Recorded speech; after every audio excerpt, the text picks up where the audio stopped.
বন্ধুরা, আজ সন্ধেবেলায় বানিয়েছিলাম মোমো।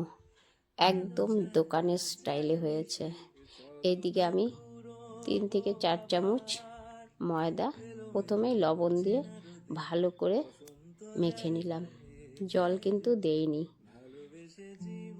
অনেকক্ষণ মাখার পরে তারপরেই আমি জলটা দিয়েছি।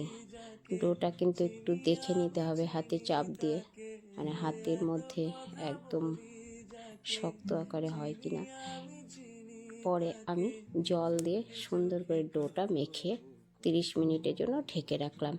আর এইদিকে সবজিগুলো সব চপ করে নিয়েছিলাম,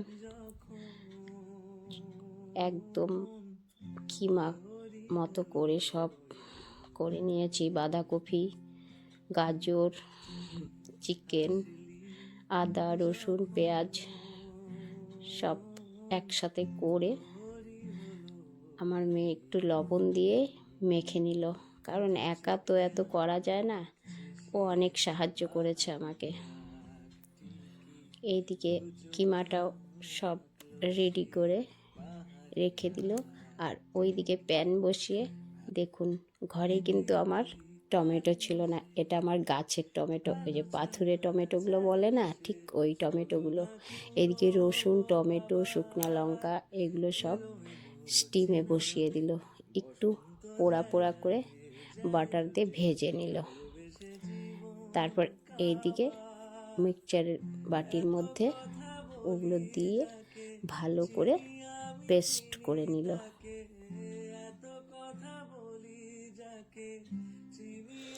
এদিকে পেস্টটা আমার রেডি। প্যানের মধ্যে বাটার দিয়ে একটু বাটারটা গলিয়ে নিয়ে পেস্টটা ঢেলে দিলাম।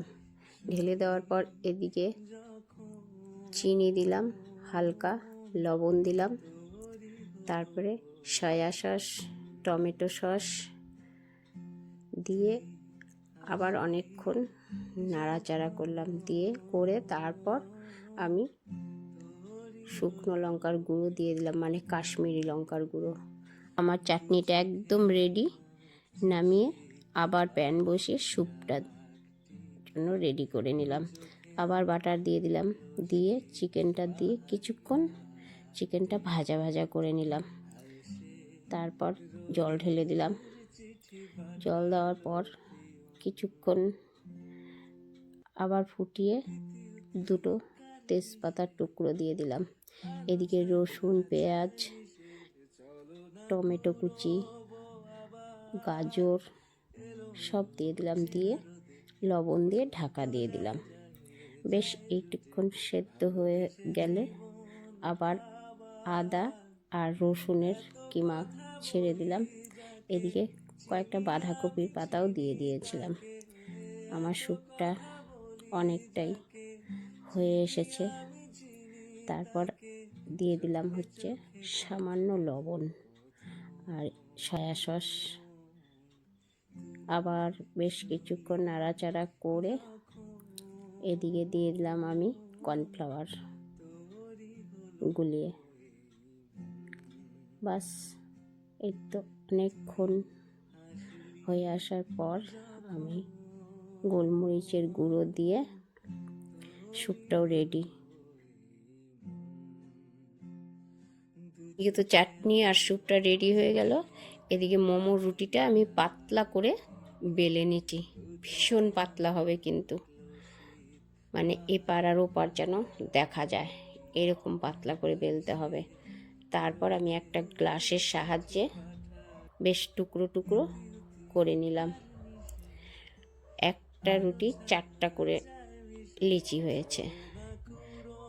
তারপরে এদিকে আমার মেয়ে সেই লেচিগুলো নিয়ে গিয়ে